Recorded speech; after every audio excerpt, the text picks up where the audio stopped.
Donc, on a une première table ronde qui s'appelle « Innover par l'expérimentation et la co-création ». Pourquoi? Parce que tous les labs que nous sommes, et on est fédérés via un réseau français qui s'appelle France Tourisme Lab, et notre quotidien, c'est vraiment d'accompagner des territoires ou des entreprises dans l'expérimentation.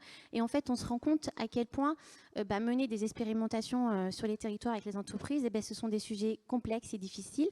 Moi, j'ai tendance à dire que l'expérimentation, c'est comme le vaccin. Il faut plusieurs expérimentations pour arriver en fait à une solution finale. Donc, parfois, l'expérimentation, c'est un peu déceptif. C'est pas à la hauteur de nos attentes, mais voilà, il faut se dire qu'on a plusieurs essais et que la finalité doit correspondre à la solution de départ. Alors, j'ai souhaité inviter sur cette table ronde différents labs, je vous l'ai dit tout à l'heure. Donc, on va retrouver le Slow Tourisme Lab avec Grégory Davaillot et Gilles Despérou, qui sont tous les deux en visio. Voilà. Et puis, j'invite à me rejoindre sur scène, du coup, Géraldine Huet de la Fédération réunionnaise du tourisme.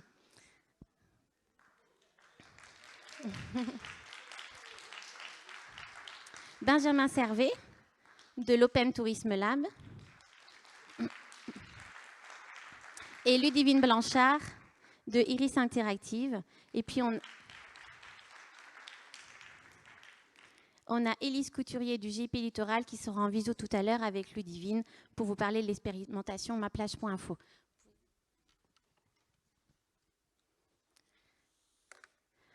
Alors, on va commencer avec Grégory et Gilles. Bonjour à tous les deux. Donc, depuis 3 pour Grégory et Gilles sur le PNR des 1000 vaches. On vous entend. Bonjour. Oui. Bonjour, merci pour l'invitation. Bonjour à tous.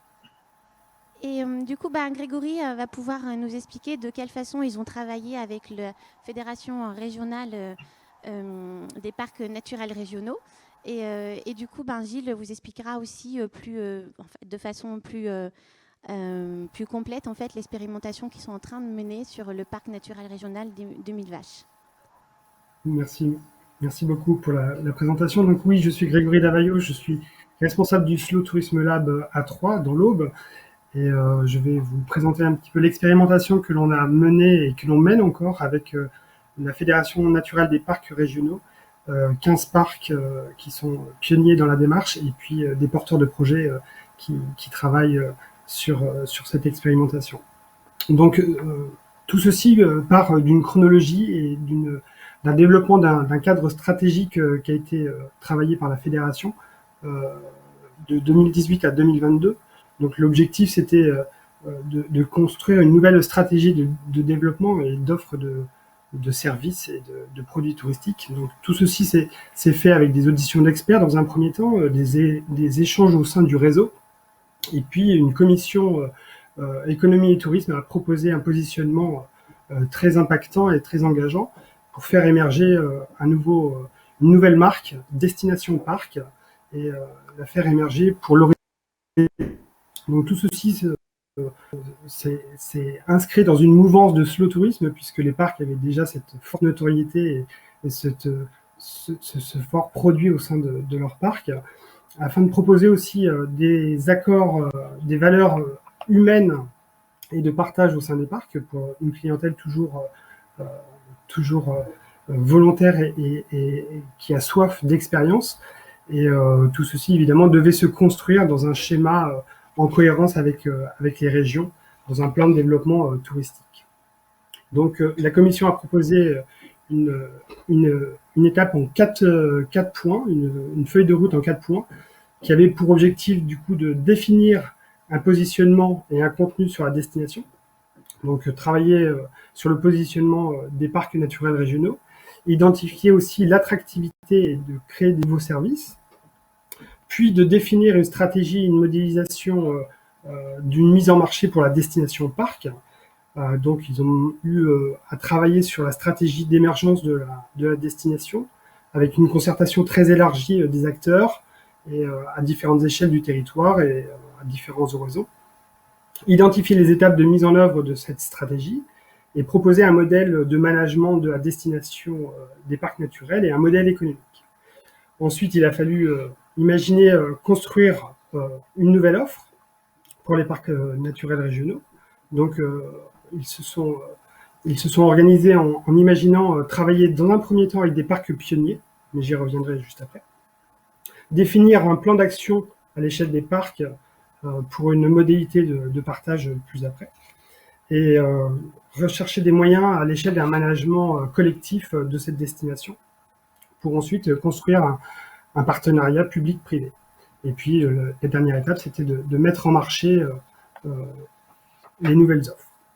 Donc tout ceci, cette destination parc s'appuie sur des marqueurs très, très engageants que l'on a appelés utopie rurale. Donc l'utopie rurale, c'est 5 piliers. Je vous donne la définition juste après de l'utopie rurale, mais voilà, l'objectif c'est de construire des offres à caractère local, 100% local, des circuits courts, labellisés et engagés, mais aussi des produits à caractère social, donc accessibles au plus grand nombre, avec des prix responsables et maîtrisés. Travailler sur des produits et des services slow qui valorisent l'itinérance douce, qui limitent l'impact et l'activité carbonée, avec le pilier vraiment très engageant de services et des produits qui valorisent les relations humaines sensibles à la transition et au changement. Voilà. Vraiment, c'est le cœur de l'utopie rurale, c'est vraiment des rencontres avec des acteurs locaux, acteurs du changement. Et puis tout ceci dans une offre très designée, très marketée, avec des produits, une communication et des expériences mises en avant qui valorisent l'ensemble de ces services. Donc la définition de l'utopie rurale. Les PNR sont des lieux où on peut s'inspirer de la vie des habitants qui ont trouvé un bel équilibre, qui inventent une utopie de demain, qui expérimentent une vie frugale et heureuse et qui donnent du recul sur nos propres vies. Voilà, c'est vraiment très important, c'est le renouveau un petit peu d'une société qui vraiment prend le temps de vivre et qui partage de l'expérience de vie. Donc c'est à l'image des habitants qui vivent dans une harmonie, en harmonie avec leur milieu, qui ont des loisirs enviés par les urbains et qui ont beaucoup de choses à apprendre et à partager. Donc tout ce collectif, il a fallu l'imaginer en créant un lab, le lab Parc, qui avait plusieurs objectifs au sein de cette stratégie. Donc rechercher des porteurs de projets pour développer cette nouvelle offre, avoir une incubation de ce porteur et de l'ensemble de cette structure, et puis avoir un appui sur le montage d'outils pour une collaboration entre les parcs et l'entreprise qui sera choisie. Donc ce lab parc, il est constitué de la Fédération des parcs naturels régionaux, de 15 parcs pionniers, je vais vous les citer, le parc d'Armorique, le golfe du Morbihan, le Vexin français, la Lorraine, les Vosges du Nord, le parc de la Forêt d'Orient dans l'Aube, le parc du Haut-Languedoc, le parc des 1000 vaches en Limousin, avec Gilles qui interviendra juste après, le parc du Périgord en Limousin, les Landes de Gascogne, le Livradois-Forez, le Massif des Bauges, le Pilat et le Queyras. Donc voilà, l'ensemble de ces 15 parcs ont levé la main, si on peut dire, pour expérimenter et développer cette nouvelle phase, cette nouvelle offre. Voilà. Donc le lab, il est constitué de la Fédé, des 15 parcs pionniers, d'une structure d'accompagnement et d'un porteur d'affaires. Donc cette stratégie, elle avait besoin d'une gouvernance. Donc une gouvernance a été finalisée par la commission, où à la fois la fédération apporte un savoir-faire, une direction, et puis il fallait rechercher à la fois un lab qui accompagne l'ensemble de ces structures, hein, qui a l'habitude d'incuber des projets innovants, trouver des entrepreneurs, et voilà, tout ceci s'organise autour de plusieurs porteurs, hein, des apporteurs financiers, techniques, et voilà, ça constitue un petit peu le modèle de gouvernance de ce lab parc. Donc la première phase pour ce projet, c'était de trouver un lab incubateur, et donc il y a eu un appel à projet qui a été fait en France, et le Slow Tourisme Lab a été retenu notamment pour son expertise et puis pour son ADN très très fort dans la même lignée que la structure et la stratégie avaient. Donc, un tourisme durable, responsable, qui met en avant des expérimentations et des offres authentiques. Donc, le Slow Tourism Lab a été choisi en début d'année 2021 et avait pour mission, dans un premier temps, d'aider la fédération à trouver un porteur de projet.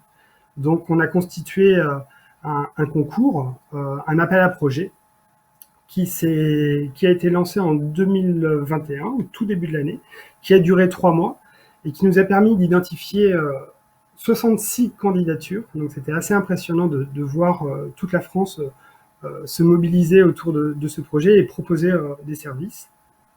Et l'objectif, c'était de trouver un porteur de projet avec notamment une philosophie et un caractère innovant, pour nous apporter de l'innovation en termes de création de produits, qui avait un potentiel de développement économique, évidemment une crédibilité dans son business plan, et puis construire une offre attractive pour les parcs, avec un potentiel de diffusion à un niveau national, et puis évidemment des qualités professionnelles pour le porteur de projet, puisqu'il devait avoir quand même une certaine aura et nous aider à développer l'ensemble de ces produits. Donc au final, il a été choisi de travailler avec Odyssey et Green Clip, donc deux structures, deux startups qui travaillaient déjà sur des offres de séjour et puis des offres d'hébergement déjà très authentiques, très nature, très développement durable. Et donc on a constitué ce choix de travailler avec ces porteurs de projets. Donc la troisième phase pour nous était de travailler sur les personas. Une fois qu'on a constitué ce lab avec la fédération, avec le lab du Slow Tourism Lab, les 15 parcs pionniers, nous avons pris les services de EMI Digital qui nous a aidé à structurer et à créer cette nouvelle offre de séjour en travaillant notamment sur des personas en adéquation avec des ambitions de stratégie qui correspondaient à des publics ciblés. Donc, ce travail avec EMI Digital nous a permis de faire du design thinking et travailler sur plusieurs ateliers qui nous a permis de faire de la vision, de l'immersion, de l'aide à la décision, création et idéation de prototypes, et puis après un retour sur synthèse pour proposer des séjours. Donc de là, on a commencé à imaginer des positionnements sur des publics comme ce qu'on a appelé des changeurs, sont des jeunes urbains qui ont envie de renouveau et de tourisme authentique, des créatifs, donc là c'est plus des familles qui ont envie d'avoir des relations avec un territoire et puis de faire vivre leurs enfants du tourisme authentique. Les mécènes, ce qu'on peut appeler, qui ont un engagement en tout cas dans leur façon de faire du tourisme et qui sont prêts à avoir un impact et une durée de vie, une relation avec un territoire une fois qu'ils ont expérimenté tout ça. Et puis, ce qu'on a appelé les pro-cool, là, c'est plus du tourisme de groupe, du tourisme pour du team building, par exemple. Donc, tout ceci a produit en fait des idées de création de séjours selon les typologies séjours de découverte et participative en nature et en famille, des séjours en aventure et en itinérance, du team building immersif, et puis des découvertes d'une identité de territoire. Donc là, cette troisième phase a permis de travailler sur des segmentations de produits, et ce qui nous a permis après, collectivement, sur chaque territoire, d'imaginer quelles offres allaient pouvoir être proposées.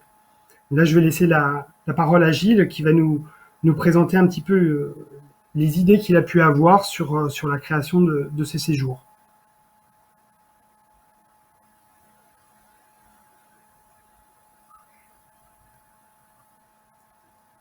Vous m'entendez ?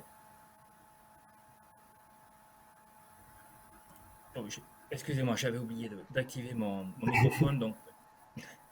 Gilles Despérou, donc en charge du tourisme durable dans le parc naturel de Millevaches en Limousin. Je précise juste que le parc de Millevaches fait partie également des parcs naturels du Massif central. C'est important puisque je vais faire le lien avec les actions portées par l'Interparc Massif central qui réunit 11 PNR et le parc national des Cévennes. Donc Grégory, effectivement, a expliqué un petit peu l'ensemble de la démarche. Donc le parc de Millevaches fait partie des 15 parcs pionniers. Et donc moi, j'ai eu la chance d'œuvrer en fait pendant le team building dont il a parlé, enfin pardon, pendant le design sprint. J'ai eu la chance de travailler sur le séjour aventure en itinérance. Et donc, je vais vous expliquer un petit peu comment on a procédé et quel est le produit auquel on a abouti à partir d'un cas d'école et d'une hypothèse un petit peu fictive. Et puis je ferai le lien de suite après avec le séjour sur lequel je travaille moi à Millevaches actuellement sur la base de ce canevas d'offres, hein, puisqu'effectivement aujourd'hui on a 4 canevas d'offres qui sont et qui positionnent l'ensemble de ces personas euh, comme le contenu en fait de ce positionnement utopie rurale que Grégory vient de vous décrire. Donc en fait, nous on a travaillé à partir d'un couple test, hein, rapidement. On était 4 ou 5 parcs, hein, donc je le précise, à travailler sur ces personas. Donc le séjour aventure en itinérance, on nous avait été demandé de travailler à partir d'un couple qui habitait Montélimar, un jeune couple trentenaire, assez organisé. Lui, je crois, travaillait dans le domaine de l'architecture et elle était plutôt dans le domaine de la création contemporaine et puis des arts. Voilà, donc en reprenant l'ensemble du canevas d'offres et puis du contenu de ces offres-là, hein, qui sont très très précis, on a travaillé pendant presque 5 jours, hein, donc à l'élaboration de ces séjours tests. On a travaillé sur le contenu de la valeur ajoutée de l'offre, quels sont les partenariats, quel type d'hébergement on pouvait proposer, quels étaient les éléments différenciants de nos séjours, le fil conducteur de l'offre. Voilà, est-ce qu'il fallait rentrer dans des logiques d'accompagnement, de guidage ou pas, et comment se constituait le groupe, enfin, pardon, le séjour au départ, à l'arrivée et pendant. Voilà, cette dimension à la fois ludique et apprenante. Grégory vous a parlé effectivement de ces séjours un petit peu apprenants qui font sens. Et donc concrètement, effectivement, on travaille aujourd'hui sur ces marqueurs-là. Voilà, alors donc on était 4-5. Et au départ de Montélimar, ben, finalement, on a abouti au séjour qui vous est présenté là. On est parti du principe qu'il ne fallait pas forcément se déplacer très très loin, hein, puisque c'était un séjour sur un week-end prolongé de 3 jours, 3 nuits. Et donc, on a décidé d'envoyer ce couple de trentenaires actifs et amateurs de slow et d'expérience un petit peu originale vers le parc des Monts d'Ardèche, qui était accessible à peu près à 2 heures de route, voire en train. Et donc, dans le parc des Monts d'Ardèche, notre idée a été de proposer donc d'être hébergé chez un hébergeur guide nature et qui pratiquait le canoë-kayak. Puisqu'on va retrouver donc cette dimension itinérance dans ce séjour. Voilà, donc la première soirée était consacrée à ce qu'on appelait une immersion, hein. Grégory l'a dit, ce terme d'immersion il est important, immersion des connexions, donc avec un petit atelier de sophrologie au cours de la première soirée. Voilà. Ensuite, le fil conducteur du séjour que l'on proposait à ce couple, c'était une descente en canoë avec une nuit en bivouac sans trace, donc une descente à canoë d'une durée d'une journée et demie, hein, à savoir une nuit en bivouac sans trace et puis une demi-journée le lendemain. Alors pourquoi bivouac sans trace? Parce qu'effectivement, euh, bon, beaucoup de parcs en France travaillent donc sur la randonnée, sur l'itinérance, à la fois pédestre, cyclotouristique, mais également nautique, hein. C'est le cas par exemple des parcs de Nouvelle-Aquitaine. Donc évidemment la notion de bivouac central, c'est-à-dire de quelle manière après notre passage, rien n'est laissé sur place et dans quelles conditions on le fait. Donc il y avait cette notion d'apprentissage et d'expérience. Donc la demi-journée le lendemain, la matinée se passait en canoë-kayak et puis à partir de midi 13h, on récupérait donc un vélo à assistance électrique pour passer un après-midi d'itinérance complémentaire en vélo électrique, toujours en étant guidé et accompagné et avec la rencontre donc d'acteurs du territoire du parc des Monts d'Ardèche, et notamment donc l'Ardèche. Ce qui est un petit peu emblématique, c'est la châtaigne, donc la possibilité de découvrir ce qui est le monde de la châtaigne dans le parc des Monts d'Ardèche et de confectionner soi-même une crème de marron.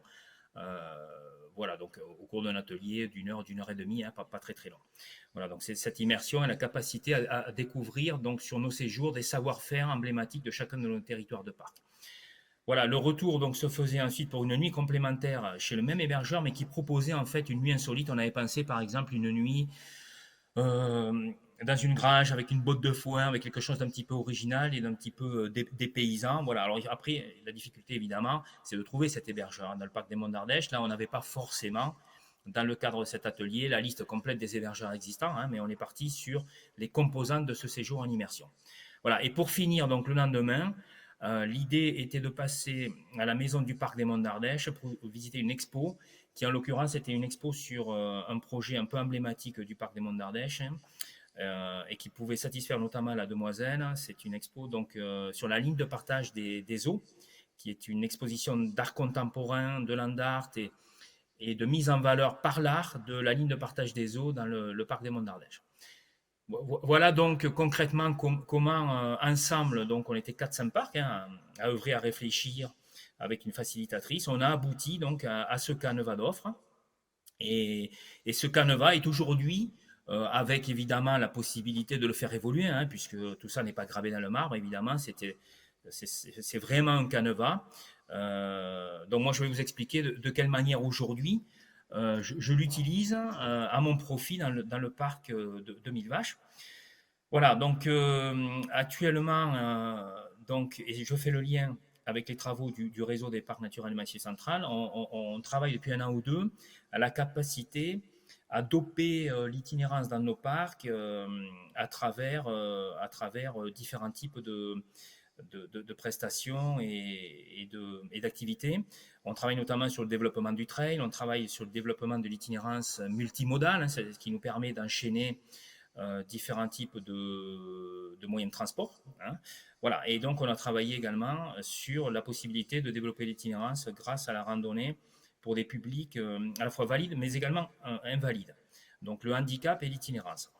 Et donc, il y a eu un appel à projet donc, ces derniers mois de la part du réseau des parcs du Massif central. Et donc, j'ai répondu à cet appel à projet, notamment pour faciliter le développement d'une offre nouvelle de la part d'une association qui s'appelle le Kayak Club des Moutiers, qui est une association de sport de pleine nature, dont l'activité principale est le canoë-kayak, des prestations de location de canoë, mais également d'itinérance sur la Vienne, par exemple, ou sur le lac de Vassivière. Et donc, dans le cadre de ce test qui vient de se dérouler, hein, nous, on a travaillé donc, avec EMI Digital en mai-juin, et ça tombe bien, moi, dès cet été, j'ai développé un projet test d'itinérance un mini-groupe constitué sur le lac de Vassivière, voilà, avec donc un séjour qui est en cours de construction de 2 jours sur le lac de Vassivière et une nuit passée en bivouac sur une île dans le cadre d'une convention avec EDF, puisque c'est le lac de Vassivière, c'est un grand lac en France qui fait plus de 1000 hectares, donc qui est conventionné avec EDF. Et donc on a testé il y a maintenant 3 semaines une itinérance de 2 jours en canoë et accompagné par un spécialiste du bivouac sans trace. En l'occurrence, on a fait appel à un collègue du parc des Landes de Gascogne, hein, qui est un parc d'ailleurs engagé sur ce projet de parc pionnier, donc Sébastien Carlier, et qui est venu donc à nos côtés pour expérimenter donc un accompagnement d'un groupe d'une douzaine de résidents des AT, hein, donc des déficients mentaux, accompagnés donc et guidés par leur accompagnateur, et avec une nuit passée en bivouac. Et donc on a eu la chance de pouvoir expérimenter intégralement la composante en fait de ce séjour bivouac sans trace. De quelle manière donc on dort sur une île sans laisser des traces, comment on gère l'hébergement, comment on gère la nourriture, comment on gère également la question des toilettes, de l'alimentation en eau, et puis donc également comment on découvre. Donc la composante de ce séjour, elle est multiple, elle est, voilà, vous la voyez là. Donc, vous voyez le petit groupe qui a expérimenté ça, d'une douzaine de personnes, donc à la fois avec 2 guides moniteurs de canoë-kayak et puis des résidents des AT, hein, donc de CAT pour des handicapés légers. Donc l'idée, c'est pour cette association-là de concevoir une offre complémentaire mixte. Donc vous le voyez avec une itinérance un peu originale avec un bateau qu'on appelle des C10. Hein, donc ce sont des canoës de 9 places qui permettent d'accompagner des petits groupes constitués. Voilà, ou des familles qui viendraient, 2-3 familles par exemple, qui seraient dans ce bateau-là. Vous voyez qu'on a derrière une composante culturelle et patrimoniale importante, puisque le lac de Vassivière, en son centre, on y trouve le Centre international d'art et du paysage de Vassivière, qui est dédié donc à l'art contemporain. Donc, une demi-journée de ce séjour a été consacrée et sera consacrée, j'espère dans le futur, à la découverte d'un certain nombre d'œuvres, hein, que vous voyez, on le voit un petit peu donc au centre du slide. Voilà, donc, et puis vous voyez la partie bivouac sans trace, hein, donc avec effectivement un test même d'un feu et donc d'un bivouac complet, hein, de A à Z. Voilà, donc on a expérimenté ça avec des personnes handicapées, mais moi je fais le lien puisqu'effectivement on a déjà fait le débrief de ces séjours tests et en lien avec le canevas d'offres que je vous ai présenté, évidemment on s'est rendu compte que ce séjour pouvait correspondre tout à fait à la persona qu'on a imaginé pour le projet d'utopie rurale, donc des parcs français. Et donc, je suis en train d'accompagner, là on fait un débrief prochainement d'ailleurs avec l'Interpark Massif Central, avec les 2 cabinets d'études en fait qui nous ont accompagnés. Et donc, on est en train de décliner ce séjour test pour la persona que vous avez vue. Et on se dit qu'effectivement, un couple de trentenaires qui souhaitent s'immerger, se déconnecter, faire du slow tourisme et découvrir également une dimension à la fois patrimoniale, culturelle, et mettre la main dans le cambouis un petit peu, hein, puisque sur le bivouac sans trace, il faut installer un campement, il faut mettre la main à la pâte, et donc on se dit qu'effectivement ça peut correspondre tout à fait à cette dimension d'utopie rurale que l'on cultive aujourd'hui dans le réseau des parcs naturels. Voilà, donc voilà de quelle manière, donc moi je fais de mon miel en fait un petit peu cette expérience collective nationale qui permet en fait aujourd'hui de positionner clairement les parcs naturels comme des destinations touristiques avec un positionnement un peu particulier, comme vous l'avez vu, qui est quand même un petit peu décalé. Je précise juste par rapport, pour finir, hein, qu'il y avait 3 positionnements possibles, hein, qui avaient été expérimentés par le réseau des parcs, et que finalement, ce positionnement utopie rurale, il met au cœur la rencontre avec effectivement des acteurs du changement et de la transition dans le domaine du tourisme et la transition presque sociétale.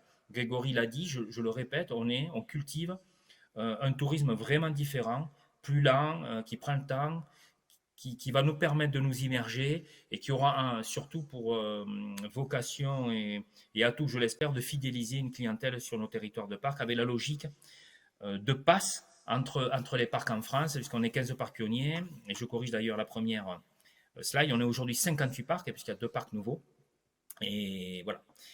Donc voilà où on en est aujourd'hui, donc la suite c'est le déploiement et la concrétisation de ce projet-là.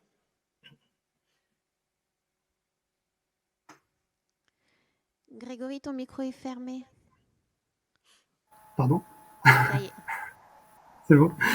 Donc là, vraiment, les parcs sont en train de finaliser la proposition de séjour et la création de séjour avec les prestataires, d'organiser cela sur une plateforme digitale, évidemment, qui permettra la réservation des clients pour cet automne, pour cette fin d'automne. Et donc là, on est dans une phase de test pour voir si tous les marqueurs, si toute cette création de séjour correspond bien à un besoin de clientèle.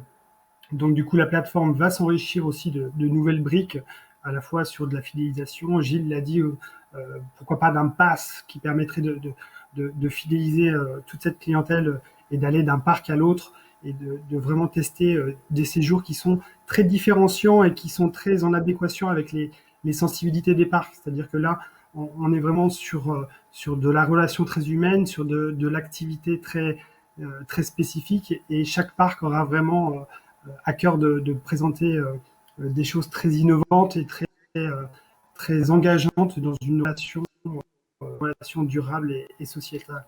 Donc voilà, on va apprendre en marchant, on va construire de nouvelles offres et puis on va essayer de faire grandir ce réseau des 15 parcs qui, pour le moment, développent cette première phase de séjour, mais la plupart des parcs, maintenant des PNR, rentreront dans ce dispositif et trouveront de l'intérêt à travailler sur ces marqueurs de l'utopie rurale.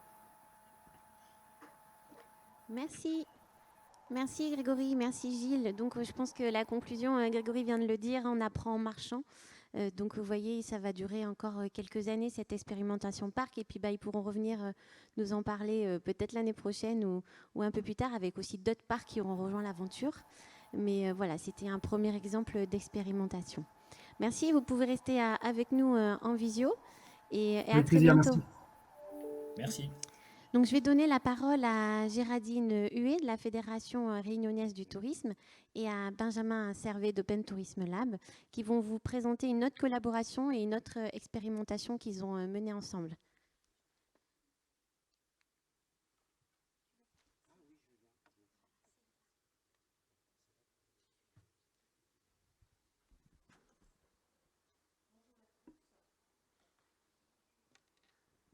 Bonjour à tous. On est très heureux d'être parmi vous pour vous présenter le projet sur lequel on travaille depuis quelques mois maintenant, donc de plateforme d'innovation touristique de la Réunion. C'est un projet qu'on a amorcé il y a à peu près 1 an maintenant et qui est issu d'une réflexion qu'on a amorcée avec, entre 2 structures.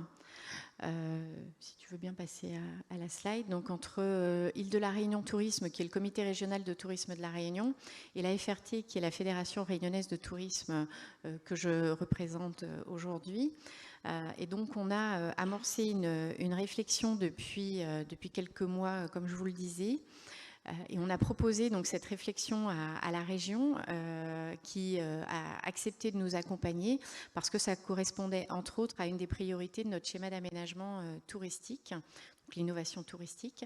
Donc on a monté ensemble ce qu'on a appelé une cellule agile, c'est-à-dire l'équivalent de demi-temps, donc représentée par Catherine Dost côté IRT et moi-même côté FRT. Et donc cette cellule agile s'est montée de manière expérimentale et a été accompagnée, pour ne pas dire incubée, par Open Tourism Lab à notre demande, autour de 5 projets et de quelques actions d'acculturation. En février 2020, on a demandé à Open Tourism Lab de venir nous accompagner pour réfléchir avec une 50aine d'acteurs du tourisme et de l'innovation pendant 1 semaine. Donc février 2020.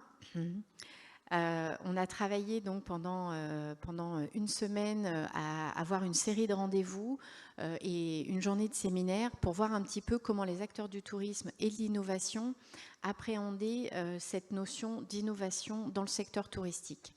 À l'issue de cette semaine, on a co-construit ensemble une image de ce que pourrait être une plateforme d'innovation touristique. Alors, je vous le dis tout de suite, effectivement, aujourd'hui, le terme de plateforme est peut-être pas le plus approprié après quelques mois d'exercice.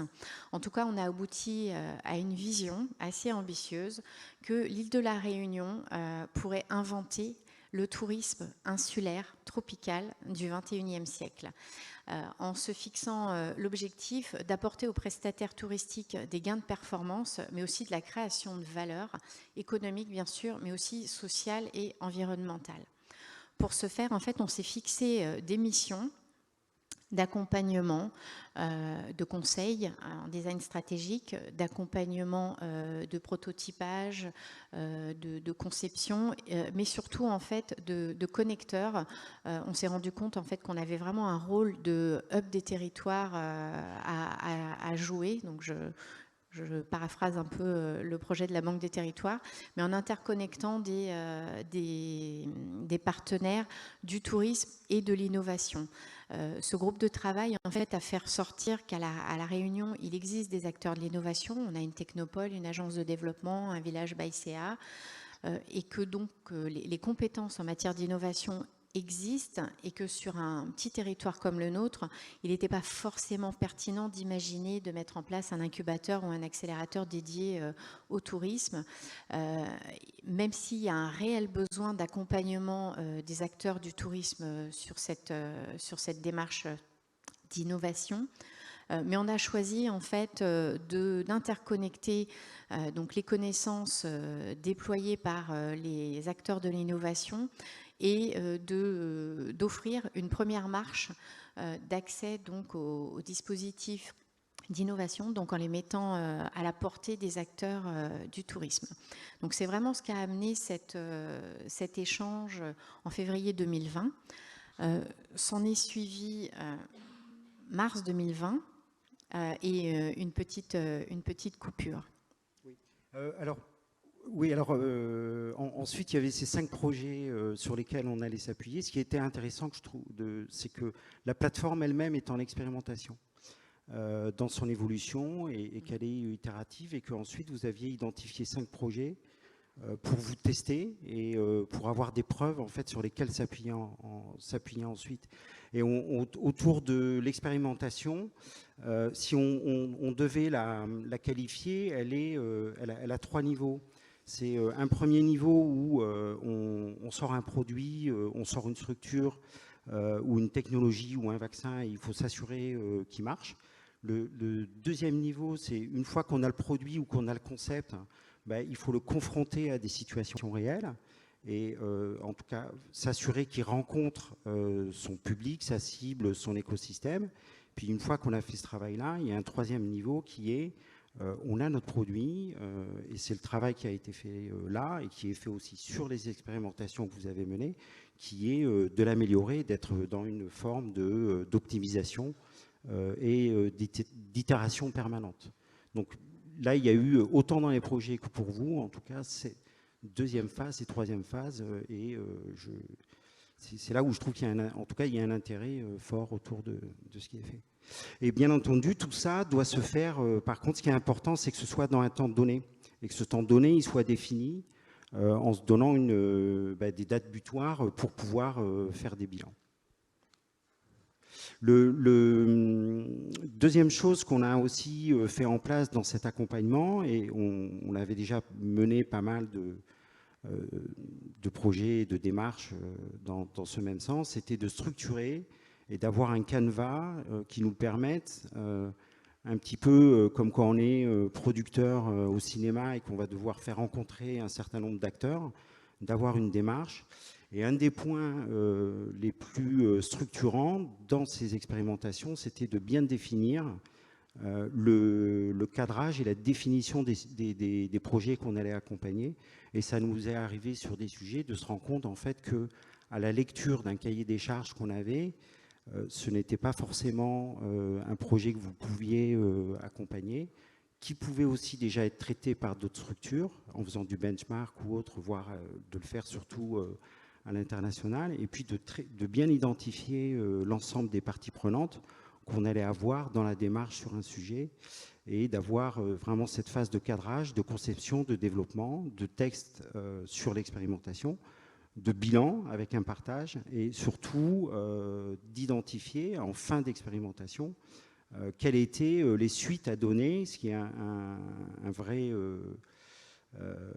sujet suite à l'expérimentation et comment on la continue et comment on la met sur le marché. Le bilan un peu global aussi autour des sujets de l'expérimentation, nous on en tire un constat, c'est que en fait même le mot innovation, si on parle d'innovation, il faut être dans on parle d'innovation de rupture et en fait on est peu sur des innovations de rupture. On est plutôt sur d'accompagner en fait les acteurs dans des transitions et l'enjeu est vraiment de passer à l'action pour répondre à des changements qui sont environnementaux, économiques, sociétaux, comportementaux et auxquels les institutions ou en tout cas les acteurs du tourisme et de leur écosystème font face. Et donc même le constat qu'on fait, c'est plus d'adopter une nouvelle culture et un nouveau mode de travail, on l'a vu dans ce qui vient d'être présenté. C'est vraiment d'adopter des modes de travail beaucoup plus agiles, de permettre de sortir rapidement des projets dont on va pouvoir évoluer l'efficacité, et surtout de casser des silos et de pouvoir travailler avec tout un ensemble de prestataires et de gens, que ce soit des startups, que ce soit des équipes internes, des entreprises, qui n'ont pas forcément beaucoup l'habitude de travailler ensemble. Et moi qui viens du privé, en fait, et qui a accompagné énormément de projets, je le vois plutôt sous cet angle-là, de dire c'est une nouvelle culture de travail. Après, on emploie le terme expérimentation ou innovation, mais c'est plutôt cet état d'esprit dans les projets qui sont à adapter. Et merci Benjamin. Et pour compléter son propos, en fait, notre choix s'est posé sur Open Tourism Lab pour accompagner aussi bien la plateforme que les projets qu'on a donc accompagnés, parce que effectivement, au-delà de leur activité d'accélérateur, ils ont attisé en tout cas notre curiosité en s'intéressant un petit peu aux problématiques des prestataires touristiques et surtout des destinations et des territoires. Et en fait, c'est cette démarche-là qu'on a voulu tester sur la plateforme Réunion. Et c'est pour ça qu'en fait, vous n'entendrez pas beaucoup parler de start-up dans mon propos aujourd'hui. Donc l'action qu'on va vous présenter, on l'a appelée de l'art dans nos jardins. Donc elle a consisté en fait à mettre en relation 4 jardins, donc des jardins touristiques privés ouverts au public et 4 artistes. Et donc ce que la plateforme d'innovation touristique de la Réunion a tenté en tout cas de mettre en place pour ce projet, c'est d'abord une méthode. Donc on a co-construit avec Open Tourism Lab des compétences dont ne dispose pas ce type de prestataire, donc un designer qui était donc Benjamin, une direction artistique et puis une assistance en production. Évidemment des financements pour pouvoir déployer donc des résidences d'artistes et déployer des moyens de communication. Et chose qu'on essaye de faire sur chaque projet, d'essayer d'accompagner les équipes projets sur alors j'aime pas dire acculturation parce qu'à chaque fois on me dit qu'on ne comprend pas ce que ça veut dire, mais d'accompagner les équipes projets sur de nouvelles manières de travailler. Et donc notre rôle, nous, en tant qu'équipe de la plateforme, ça a été de coordonner, de mettre en musique ce projet. Donc, la problématique à laquelle on a tenté de répondre sur ce projet, donc je vous rappelle qu'on est après mars 2020, l'île de la Réunion est comme beaucoup de destinations complètement fermée à l'extérieur. Donc comme vous, on a dû compter sur notre clientèle locale en fait qui n'a pas l'habitude d'aller visiter ces jardins touristiques, aussi beaux soient-ils. Et donc, notre challenge, ça a été de mettre en lien ces jardins et un autre secteur sinistré, la culture, en essayant de relancer les flux touristiques sur ces jardins via la clientèle locale, en y mettant du contenu culturel. Donc, ce qu'on souhaitait, en fait, c'est modifier l'image de ces jardins auprès des locaux, créer, pourquoi pas, des passerelles entre le secteur du tourisme et de la culture, créer des nouvelles pratiques au sein des jardins qui ont le nez dans le guidon et qui partagent pas beaucoup et qui sont pas très ouverts sur l'extérieur parce que très occupés. Et surtout imaginer en fait de nouveaux produits touristiques. Alors, le retour d'expérience a été, je vous avoue, un petit peu différent de nos espoirs. On avait tablé sur un projet avec des ouvertures économiques et en fait, on a plutôt eu des ouvertures vers le monde de la culture et une ouverture sociale avec beaucoup d'interconnexions. Alors pourquoi ? Parce que déjà, le contexte était très compliqué à La Réunion. Alors, on n'a pas été confinés autant que vous, mais par contre, on a subi des couvre-feux. donc des fermetures de magasins et de structures touristiques très tôt dans la soirée et le week-end, avec des jauges qui ne nous ont pas permis de déployer le projet comme on le voulait. Donc le projet consistait à créer des résidences d'artistes dans ces jardins, avec des artistes qui créaient, qui montaient des œuvres, vous en avez quelques-unes en photo, et des ateliers qui permettaient au public de rencontrer l'artiste et de co-créer avec lui le temps d'un atelier. Alors, comme je vous le disais, en fait, économiquement, on n'a pas eu les retours qu'on espérait. On espérait imaginer de nouveaux produits du côté des jardins. Ils nous ont dit qu'il n'y avait pas forcément d'intérêt pour eux, même s'ils ont eu beaucoup de plaisir et ça a ouvert beaucoup de possibilités d'interaction avec les artistes, mais pas du côté de produits touristiques. Même écho du côté des offices de tourisme qui voyaient ce genre d'action plutôt en termes d'événements ponctuels et pas forcément de produits touristiques. Et par contre, du côté des financeurs du monde de la culture, région, département, des associations culturelles, on a eu un immense waouh. On est vachement intéressé, on a découvert des nouveaux lieux de résidence possibles pour des artistes et un nouveau champ d'action pour des actions culturelles.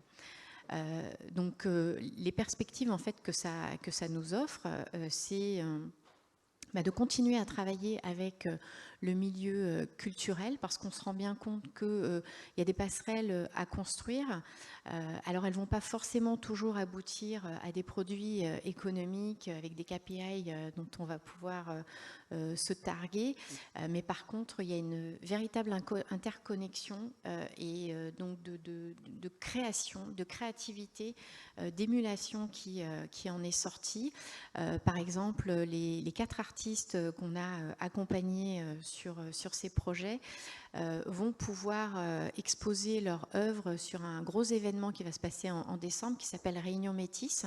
Pour ceux qui auront la possibilité de venir à la Réunion à cette époque, gardez en tête cette date, début décembre. Et donc un gros événement culturel sur 3 jours qui va permettre à ces artistes de promouvoir leur œuvre, mais sous un regard encore très différent.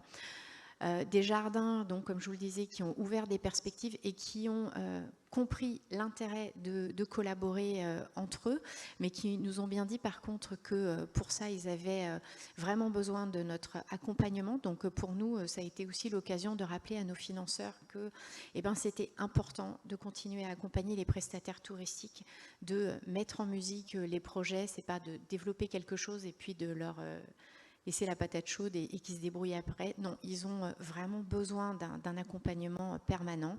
Et puis, on ne perd pas l'idée de réfléchir à un pass touristique, donc, qui était en projet, mais qui n'a pas pu être développé vu le contexte. Parce qu'on croit qu'un pass touristique interjardin pourrait répondre à une demande de la clientèle, qu'elle soit locale ou extérieure. Je laisse la parole à nouveau à Benjamin. Oui, et on s'est fait un peu un débrief en fait des règles. On a mis 7 règles qu'il pouvait y avoir autour de l'expérimentation. Il y a un point, c'est que dans le tourisme, on est sur des saisonnalités. Contrairement à certaines industries qui sont dans des roulements permanents, le tourisme, on est sur une saison et un peu comme dans l'agriculture, donc il faut profiter des temps qui est rythmé, qui sont annuels pour pouvoir faire ces expérimentations, qui est différent de, on est dans un run continu et on n'est pas dépendant. Et donc dans ces règles, il y en a une qui est, la première, c'est de ne pas attendre qu'on ait une nouvelle organisation et de nouveaux rôles.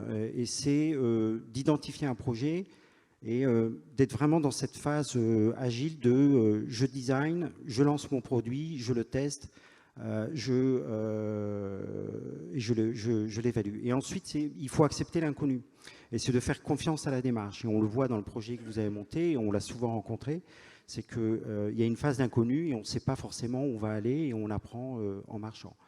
Le deuxième, c'est de profiter de ce moment pour impliquer les équipes et de les sensibiliser en fait à cette nouvelle culture qui doit devenir presque le quotidien.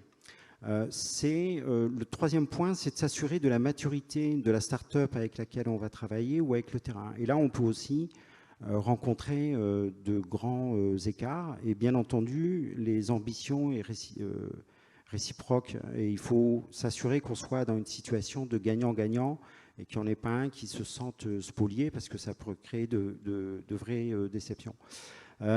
C'est de bien mesurer les ressources, il ne faut pas négliger. À un moment donné, on a fait des choses dans des monuments nationaux, vous voulez mettre des panneaux, en fait on ne peut pas, ça peut être la logistique, ça peut être tout un ensemble de choses qui vont avoir un vrai impact quand on va le mettre. Et de réaliser cette démarche de cadrage avant de rentrer dans le prototype, avant les périodes de fréquentation, parce que si on a les deux à gérer, c'est-à-dire de cadrer, de mettre en place et la période de fréquentation, donc c'est de bien démarrer quelques mois avant, de l'anticiper et de ne pas se retrouver en juillet à avoir à gérer plusieurs choses à la fois. Et bien entendu, de tirer un enseignement de l'expérimentation, telle qu'elle soit, et des opportunités qu'il peut y avoir, et aussi minimes soient-elles. Et il faut qu'il y ait un retour, il faut qu'il y ait un partage, et il faut que les personnes puissent, et à la limite, on la garde, on la jette, ou on la continue, mais c'est important en tout cas de donner une visibilité sur la suite et de s'assurer bien entendu d'un sponsor qui va soutenir le projet et qui va le défendre au plus haut échelon de l'administration, territoire ou autre. Voilà, c'est un peu s'il y avait 7 points à retenir, ce qu'on en a conclu. Juste pour finir, pour vous dire qu'au niveau de la plateforme d'innovation de La Réunion, on est à la fin justement d'une première période d'expérimentation de notre propre structure. Donc je vous l'avais dit au début, c'est une cellule agile, il n'y a pas de structuration juridique. Et donc fort de ces quelques mois d'expérimentation en interne du process de la plateforme, mais aussi de projets, on espère en fait pouvoir convaincre notre financeur principal, la région, de pouvoir continuer et on va travailler donc à une phase de production de différents scénarios, de business model pour imaginer comment pourrait se déployer cette plateforme à l'intersection donc du secteur du tourisme et de l'innovation entre autres, mais aussi on s'en rend compte du milieu de la culture, des artistes, de l'événementiel. Donc voilà, on est à cette étape et j'espère que la prochaine fois on viendra à Pau avec une plateforme structurée. Merci Benjamin et Géraldine. Donc vous voyez là, l'expérimentation n'a pas forcément une valeur économique, ils vous l'ont bien expliqué, là ça avait vraiment une valeur sociale. Donc pour le dernier... Juste un point, parce qu'on parle beaucoup de tourisme durable, et dans le tourisme durable, il y a quand même 3 piliers. Il y a l'économie, l'environnement et le sociétal. Et dans le sociétal, il y a la culture. Et la culture est indissociable quand même du tourisme. Et il y a les locaux, donc, et ce tourisme de proximité dont on a beaucoup parlé. Et donc, le sociétal, c'est un investissement. Donc, les KPI ne peuvent pas toujours être, c'est comme la santé, ça ne peut pas être juste des KPI de bénéfices économiques ou un ROI purement basé sur une valeur uniquement de rentabilité financière. Donc, il y a la qualité de vie.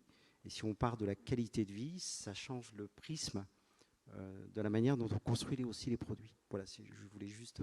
Oui, non, mais vous avez raison, parce qu'en fait, je crois qu'on met toujours beaucoup d'espoir sur l'expérimentation. Les attentes sont souvent fortes. On oublie ce délai de temps. Il faut du temps pour expérimenter. Il faut des parties prenantes impliquées. Les résultats sont plus ou moins satisfaisants parfois, mais voilà, il faut recommencer. Et puis, il faut se donner de la respiration. Et ça, c'est vraiment l'expérimentation. Alors, on va accueillir Élise Couturier qui est en visio, normalement, donc qui est du GIP Littoral, et puis Ludivine qui est à mes côtés. Donc ça, c'est un projet que nous, Tourisme Lab Nouvelle-Aquitaine, nous avons accompagné donc, au sein de notre offre de services. Bonjour Élise. Au sein de notre offre de services, du coup, on a une offre qu'on a appelée Appel à idées, Et on accompagne en fait des partenaires qui nous sollicitent sur des problématiques bien identifiées dans justement la construction d'une expérimentation. Donc on l'a fait avec le JP Littoral en 2020. Vous voyez, donc ça met du temps aussi sur la mise en œuvre. Et puis plus récemment avec Christophe qui est en face de moi avec l'ADT 64 sur une expérimentation autour de la gestion des flux en zone de montagne. Et donc là en fait notre travail, nous au Tourisme Lab, c'est qu'on va vous accompagner sur toute la phase en amont. Donc vraiment les axes d'innovation, comment on expérimente, le cahier des charges, et puis on va aller jusqu'au recrutement en fait de l'entreprise ou de la solution qui va pouvoir expérimenter. Donc là c'est le cas avec le GIP Littoral qui avait plein de thématiques autour de la donnée plage. Le GIP Littoral chez nous donc sur la côte atlantique, ils travaillent beaucoup depuis des années sur ces données plages. Ils ont imaginé plein de solutions. Et puis là, ils se sont retrouvés à un moment donné, en pleine crise Covid-19 aussi, à se dire comment on peut expérimenter différemment avec l'ensemble de ces données plages et quels services additionnels, finalement, on peut inventer. Donc, Élise, Tu m'entends ? Oui, oui. Je vais te laisser présenter le JP Littoral et puis après, du coup, Ludivine présentera maplage.info. D'accord.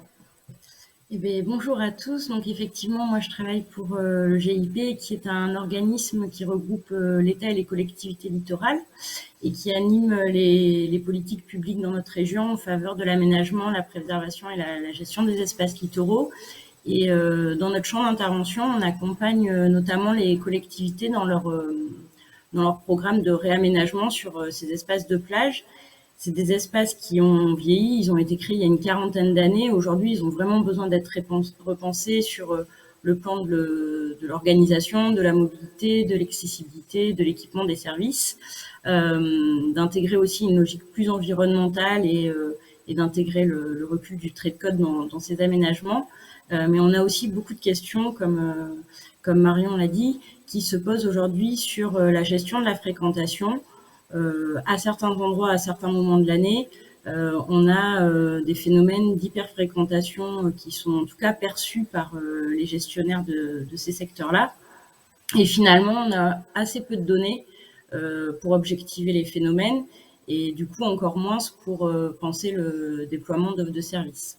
Donc en 2017, on a commencé un premier travail au niveau régional, alors Aix-Aquitaine à l'époque, pour mieux connaître cette fréquentation d'un point de vue quantitatif et puis également d'un point de vue qualitatif, un premier travail d'enquête qui a été centré sur la partie girondine de notre littoral pour mieux cerner les comportements, mais aussi pour voir quelles pouvaient être les attentes en termes de données sur les plages. Et on s'est finalement rendu compte qu'il y avait assez peu de données qui étaient disponibles pour ces usagers et qui avaient des vraies attentes pour mieux comprendre l'offre de plage qu'il pouvait y avoir sur la région. Donc ça nous a conduit en 2019 à conduire un travail sur la qualification des données. C'est un travail qui a été réalisé avec les systèmes d'information touristique, donc le CRT en Nouvelle-Aquitaine et Charente Tourisme, pour qualifier ces données au niveau régional. Et puis ensuite avec le JPATGRI pour l'hébergement de cette plateforme régionale et l'ouverture de ces données en open data.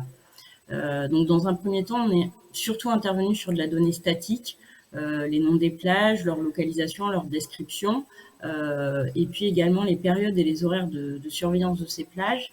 L'enjeu pour nous, c'était d'avoir une base solide, fiable, sur laquelle on puisse demain envisager un déploiement d'autres offres de plage. C'est une donnée qui a été valorisée alors sur une carte interactive qui a pour vocation de montrer notamment à nos élus ce qu'on peut faire avec de la donnée, même de la donnée très simple à ce niveau-là. Et donc, ça a été le socle pour nous pour engager cet été 2 expérimentations qui avaient vocation à voir comment on pouvait produire et valoriser de la donnée temps réel. Donc, il y a eu une première expérimentation en Gironde autour de la mesure et de la remontée en temps réel du remplissage de parkings de plage. Donc ça a été réalisé au Porge et à l'Èche-Cap-Ferré. On est encore en train d'en dresser le bilan également. Techniquement, c'est une expérimentation qui a très bien fonctionné. mais qui pose aujourd'hui encore beaucoup de questions aux collectivités, finalement, sur la manière d'utiliser la donnée, quel message on associe à cette donnée quand on affiche un taux de remplissage au-delà de 75, 80%, 90%, comment on renvoie les flux vers des sites reports, quelles sont les conditions pour être un site report, voilà, d'autant plus quand on parle de baignade. Et puis la deuxième expérimentation, donc c'est celle qui a été conduite dans le cadre de l'appel à innovation qui a été lancé par ADI fin 2020.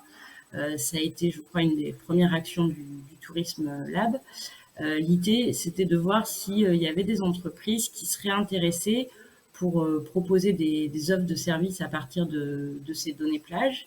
Et donc, c'est la solution d'Iris qui a été retenue parmi une vingtaine de propositions parce que c'est celle qui nous semblait être la plus complémentaire avec le travail qu'on avait déjà engagé. L'enjeu pour nous, c'était d'une part de tester une nouvelle manière de recueillir de la donnée temps réel, de la recueillir en conditions réelles avec un territoire pilote, et puis aussi de tester la gestion de ce flux sur la plateforme régionale des plages. Donc, je vais laisser la parole à Ludivine pour qu'elle puisse rentrer dans le détail de cette expérimentation donc, qui a été menée sur l'île d'Oléron.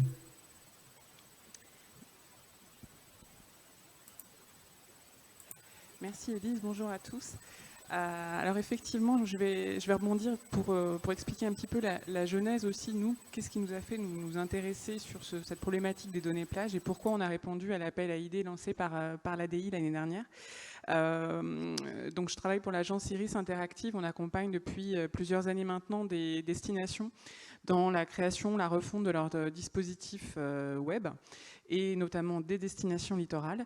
Et on s'est rendu compte effectivement qu'il y avait une absence, alors il existe des initiatives locales pour la gestion des données plages, mais qu'il y avait vraiment une absence de données plages sur la plupart de ces dispositifs et que pour avoir échangé de nombreuses fois avec eux, la donnée plage est très demandée notamment au sein même des offices puisque finalement le visiteur ou même l'habitant, quand il arrive sur la plage, il a l'information de la plage sur un tableau Velleda, mais il n'y a rien finalement en amont qui lui permet d'avoir l'information.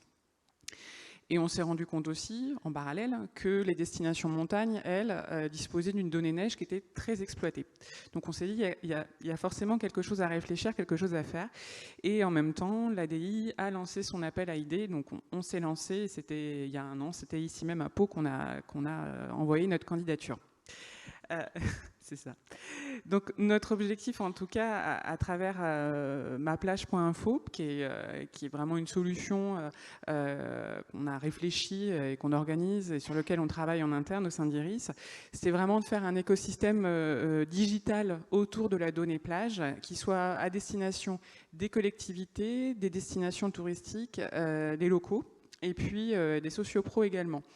C'était une manière pour nous de digitaliser, de simplifier aussi, on va essayer de le faire en tout cas, le travail des gestionnaires de plages, puisque la responsabilité et la gestion des plages aujourd'hui incombe aux communes. Et puis c'était aussi une volonté d'avoir une donnée vraiment ouverte, puisqu'aujourd'hui la plupart des initiatives qui existent disposent de leur support propre, mais donc d'une donnée qui n'est pas partagée par tous les acteurs du territoire. Hop. Ouais. Ça, on peut la ouais. On a une petite vidéo, plus que des mots, on va présenter la petite vidéo pour résumer ce qu'est maplage.info à l'heure actuelle en tout cas.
Voilà, en tout cas, en quelques secondes, la présentation du dispositif. Donc aujourd'hui, maplage.info, c'est une solution effectivement digitale qui a été mise en place. Dans notre jargon, on a mis en place pour la saison 2021, en tout cas, un produit minimum vital. On l'a vu autour de 4 données primaires, qui sont la couleur du drapeau, la température de l'eau, la notion d'affluence, et puis des messages d'alerte qui peuvent être publiés. Donc tout ça, toute cette donnée, en fait, je sais pas, juste, hop là, à la slide d'après, non, pardon.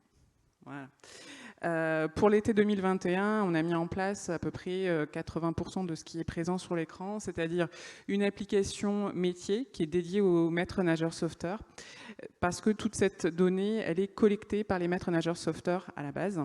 Et on a mis en place aussi un tableau de bord dédié aux collectivités. À partir de ça, les collectivités sont complètement équipées et autonomes pour collecter cette donnée.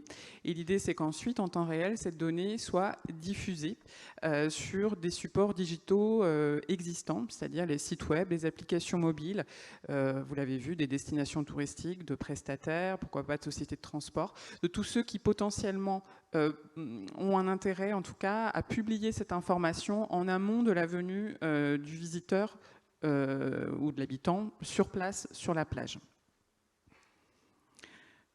Hop là. En termes d'expérimentation du dispositif, on a commencé effectivement à travailler avec l'ADI et le GIP Littoral pour toute la partie Nouvelle-Aquitaine. Notre objectif, c'était dans un premier temps d'identifier les territoires qui seraient intéressés tout simplement par notre solution. Certains avaient déjà démarré cette réflexion, disposaient d'outils au sein même de la commune. Notre volonté, en tout cas, c'était vraiment d'aller à la rencontre des territoires et des collectivités pour leur expliquer ce qu'on voulait faire. Donc on a pu rencontrer Médoc-Atlantique, Royan, l'île d'Oléron. À chaque fois, on a rencontré ce que nous, on a identifié comme étant des collecteurs de la donnée, c'est-à-dire les collectivités, les gestionnaires de plage, les responsables des maîtres nageurs sauveteurs, pour leur expliquer la solution. L'idée, c'était pas qu'ils aient comme message qu'ils allaient faire un travail supplémentaire pendant leur mission de sécurité, c'était vraiment de leur dire que ces outils étaient là pour leur faciliter le travail et qu'en plus de ça, la donnée qu'ils allaient collecter n'allait pas simplement servir à être inscrite sur un tableau Velleda, mais potentiellement allait être utilisée par d'autres acteurs du territoire. Donc l'intérêt, c'était de regrouper autour de la table tous les acteurs, les collecteurs, mais potentiellement aussi les gens qui allaient pouvoir diffuser cette donnée pour véritablement valoriser aussi toutes les synergies qu'on pouvait mettre en place sur le territoire. Et que finalement, chacun avait sa place et que chacun allait jouer un rôle pour le succès de cette expérimentation. Donc effectivement, à partir de toutes ces rencontres, on a un territoire pilote sur l'île d'Oléron, avec la communauté de communes de l'île d'Oléron, et puis hors Nouvelle-Aquitaine sur Saint-Gilles-Croix-de-Vie et Bretignolles-sur-Mer en Vendée. Voilà. Au niveau du territoire pilote, au niveau de l'île d'Oléron, on a donc enregistré 14 postes de secours. On a signé une convention effectivement de partenariat, comme l'expliquait Élise, entre l'ADI, le GIP Littoral, l'île d'Oléron et nous-mêmes, maplage.info. Et puis on a commencé le travail. Donc on leur a créé un tableau de bord personnalisé. On leur a donné leurs accès effectivement à l'application métier. Et puis on a créé un certain nombre de supports pour des kits de formation notamment. Alors l'application, elle reste très basique, donc il ne s'agit pas d'un tutoriel très étoffé. Mais en tout cas, l'idée, c'était de donner un maximum d'informations, puisque nous n'avions pas un contact direct avec les maîtres nageurs sauveteurs, ça passait par la collectivité. Et ensuite, on a mis en place, nous, on a essayé de s'organiser pour mettre en place un service support pour corriger les éventuels bugs de fonctionnement pendant la période de surveillance des plages. Parce que notre outil, actuellement, n'est nourri par la donnée que pendant la période de surveillance des plages. C'est un choix pour l'instant, peut-être qu'il sera amené à évoluer pour faire saisir la donnée par d'autres acteurs pendant d'autres périodes pour avoir une durée un petit peu plus longue de données. Mais en tout cas, pour l'instant, c'est le cas. Et puis dans un temps plus récent en tout cas, on a envoyé des formulaires pour essayer d'avoir des retours, à la fois des retours des territoires pilotes, des retours fonctionnels, techniques, mais aussi des retours d'expérimentation de la collectivité et des diffuseurs de cette donnée. Voilà, là c'est juste une capture d'écran pour montrer les tableaux de bord qu'on a mis à disposition des collectivités qui viennent complètement paramétrer leur plage, leur période de surveillance, les horaires de surveillance, les postes de secours. Et ce tableau de bord a vocation, en tout cas dans un temps 2 aussi, à participer pleinement à l'activité, au compte-rendu d'accidentologie. Je sais que les responsables de plage ont besoin de faire des comptes rendus aux élus sur la saison qui s'est écoulée. Et l'idée, c'est à partir des données collectées, qu'on puisse avoir aussi des données statistiques à leur fournir.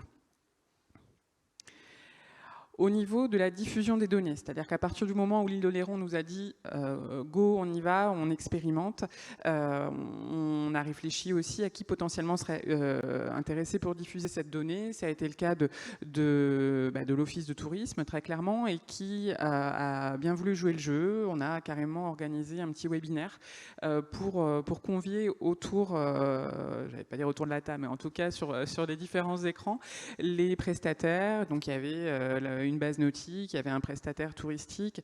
L'idée, c'était de réunir un maximum d'acteurs qui pourraient être possiblement intéressés par cette donnée plage.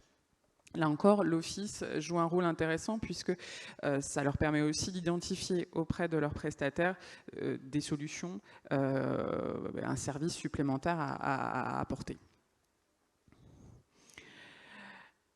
Donc les difficultés qu'on a rencontrées au niveau de notre, en tout cas notre partage d'expérience pour ce matin, c'est qu'effectivement, pour certains territoires en tout cas, ceux qu'on a rencontrés qui ne sont pas inscrits dans cette démarche pour l'année 2021, c'était une histoire de rétroplanning. Il fallait effectivement, je pense notamment à Royan, mettre dans la boucle l'agglo, il fallait mettre dans la boucle l'Office de tourisme, et on a commencé effectivement à échanger à partir du mois d'avril, et c'était relativement avancé dans la saison pour que tout se mette en place.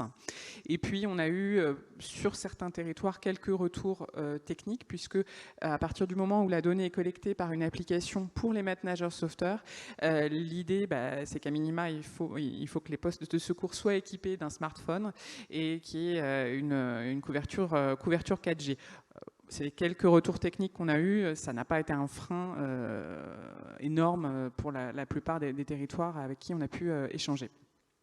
Ensuite, dans le déploiement du dispositif, ça c'est charge à nous ensuite de le faire. C'est vrai qu'on a, nous en tant qu'agence web, l'habitude d'échanger avec les offices de tourisme où on a des ressources qui sont vraiment à l'aise avec le numérique. Là, pour le coup, il a fallu accompagner, et je pense qu'il faudra accompagner d'autant plus les collectivités pour paramétrer l'outil, parce que même si l'outil reste simple, tout le monde n'a pas la même appétence pour les outils numériques. Et puis, dans la recherche de diffuseurs potentiels, les difficultés qu'on a rencontrées, c'est parce que dans le cadre du contexte sanitaire, en tout cas, quand l'outil a été pleinement déployé et qu'à partir du mois de mai, on a voulu communiquer véritablement sur le dispositif, on se doute bien que le prestataire d'activité touristique, il avait autre chose à faire qu'à assister à un webinaire pour lui présenter tout ça. Donc, effectivement, il y avait un intérêt, mais ils étaient très pris par la reprise de leur activité après des semaines et des mois de pause. Donc les points positifs, en tout cas qu'on dégage après cette première année d'expérimentation, c'est à chaque fois un intérêt évident pour la solution et en tout cas un besoin, que ce soit pour les collectivités qui voient aussi une manière de travailler différemment et pour les destinations, les prestataires, parce que cette donnée-là aujourd'hui, ils ne l'ont pas et que ça peut servir effectivement à valoriser leurs dispositifs ou même leurs écrans d'accueil. Il y a eu une bonne prise en main de l'outil par les maîtres nageurs sauveteurs qui se sont bien pliés au jeu en tout cas, et on a eu une collecte de la donnée 2 fois par jour. Alors sur certaines plages, on se rendait compte que non, mais je pense qu'il y avait un souci de couverture 4G, mais sur d'autres en tout cas, il y a eu une bonne prise en main de l'outil. Et puis on a eu retour en tout cas de l'OT de Saint-Gilles-Croix-de-Vie qui nous a fait des bons retours sur le fait qu'il disposait d'une information qui était fiable et que les visiteurs et les locaux étaient en tout cas preneurs de cette information.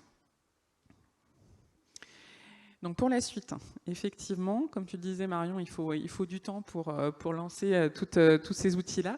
Ce qui est nécessaire en tout cas, c'est de faire une synthèse statistique de toute la donnée qui a pu être relevée et surtout la fréquence d'utilisation de l'outil.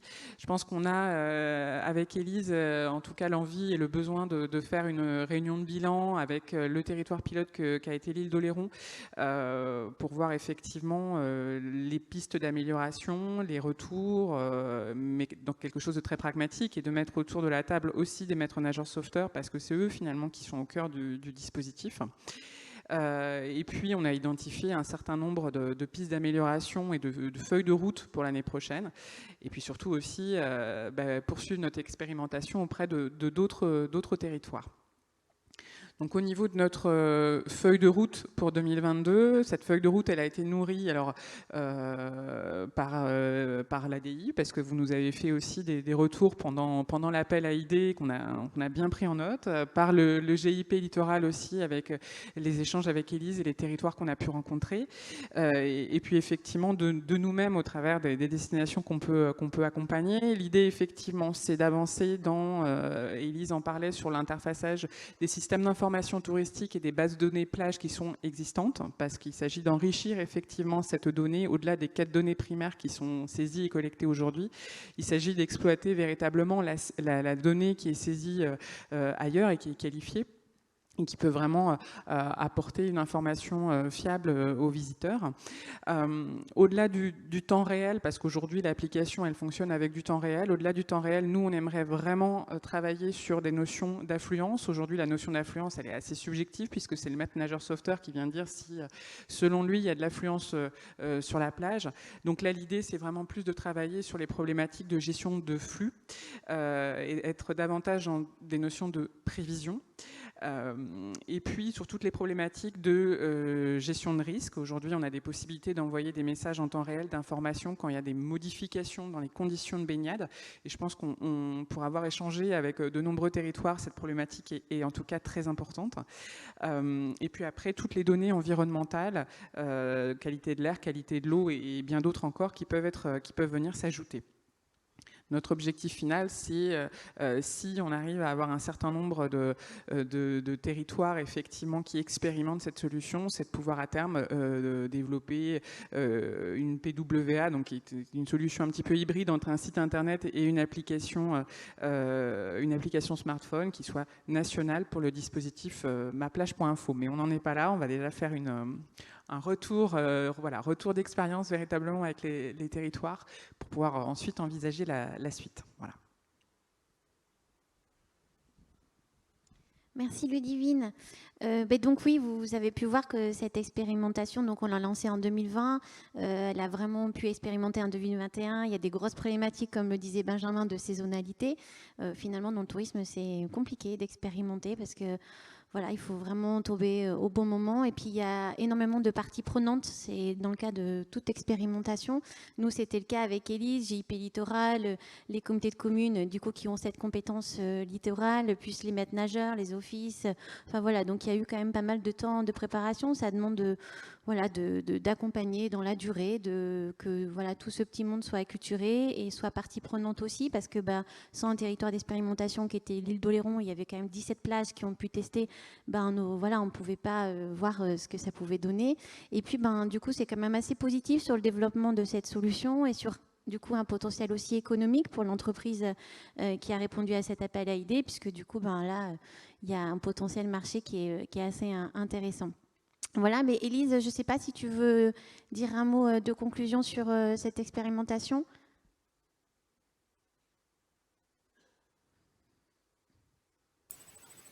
Je remets mon micro.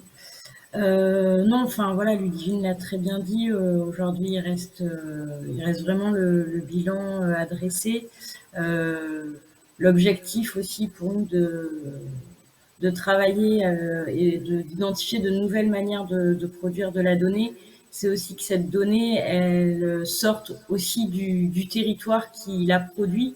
Et c'est pour ça qu'on est très attaché aussi à cette logique de travail avec le JPAT Égérie sur la gestion de la donnée en open data. parce que les problématiques de gestion de la fréquentation, d'affluence, voilà, sortent bien souvent, vont bien au-delà des frontières administratives des territoires littoraux, et toutes les données qu'on pourra récolter sur les plages, à leur échelle, contribueront aussi à améliorer l'information et pourront participer à cette problématique de régulation des flux, voilà, qui est un sujet qui concerne de plus en plus les territoires littoraux. Merci. Donc on continue. Merci Elise, merci à tous pour cette table ronde sur l'expérimentation et la co-création. Je vous laisse rejoindre vos places.